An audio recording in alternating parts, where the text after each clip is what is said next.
আসসালামু আলাইকুম রহমতুল্লাহি বারাকাতু। সম্মানিত দিনী বন্ধুগণ, আশা করি সকলে ভালো আছেন। ওয়ার্ল্ড ইসলামিক ডেইলির পক্ষ থেকে আপনাদেরকে জানাই শুভেচ্ছা এবং অভিনন্দন। আজ জুমার রাত। আমাদের অনেকেরই অনেক ধরনের গুনাহ এবং দুশ্চিন্তা, বিভিন্ন ধরনের বিপদ, বিভিন্ন ধরনের পেরেশানি আছে, যা আমরা মানুষকে বলতে পারি না।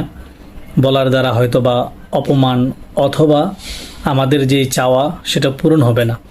আমরা যদি চাই আল্লাহ রাব্বুল আলামিনের কাছে আজকে রাত্রে দোয়া করি, কারণ আমরা জানি সকলেই জুমার রাত্রে দোয়ার জন্য মুখ্যম একটি সময়। আমাদের মনের অনেক কষ্ট, যে কষ্টগুলো আমরা মানুষের কাছে প্রকাশ করতে পারি না, সেই কষ্টগুলো যদি আমরা আল্লাহ রাব্বুল আলামিনের কাছে প্রকাশ করি, ইনশাআল্লাহ আল্লাহ রাব্বুল আলামিন দয়ালু, দয়াময়, রহমানুর রহিম, উনি অবশ্যই আমাদের দোয়াগুলো শুনবেন এবং আমাদের যেটা মঙ্গল হবে সেইভাবে আল্লাহ রাব্বুল আলামিন আমাদেরকে কবুল করবেন।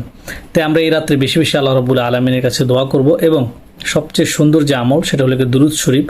আমরা সকলেই জানি জুমার রাত্রে আল্লাহ রাসূল সাল্লাল্লাহু আলাইহি ওয়াসাল্লামের উপর দুরুদ বেশি বেশি পাঠ করা।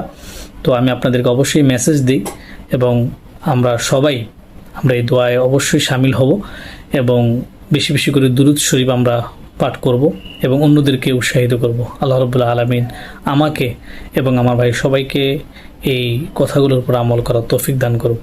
আসসালামু আলাইকুম রহমতুল্লাহি ওয়া বারাকাতুহু।